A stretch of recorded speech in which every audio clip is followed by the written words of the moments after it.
I think Facebook would have made it through regardless because it was at a point when a company like Facebook today would probably be valued not at 5 million but more like 100 million versus having the same metrics when I invested back in 2004.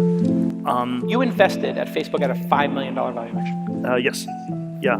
But they had 100,000 users. It was growing really fast. They only needed money to buy more computers because there was so much demand for the service. That's actually always a pretty good sign. And Sean Parker introduced you to him, to Zuckerberg, or he had you? Sean, Reed had looked at it a little bit, so there were a few different points of contact. What was the first meeting like? It was not like a show on Shark Tank. It was Zuckerberg was 19 years old. He was still pretty introverted. Sean did most of the talking. So if you base it, people always exaggerate how important these pitch meetings are. Reid Hoffman and I had spent about a year looking at all these social networking sites before that. So we were ready to write the check before we met, and didn't really matter what people were going to say.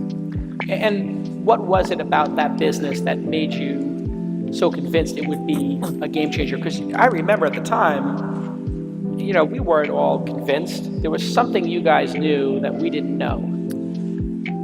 Well, I don't know, a few different pieces, but I think there was an intensity of usage that was already very, very big. It was very promising.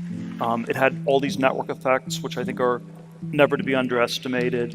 There was something about the college market that was probably being underestimated. I think investors always have a bias to invest in things they themselves use, and they undervalue things they don't use. So there aren't very many investors who are in college. So anything that's just big on college will be somewhat underrated systematically. And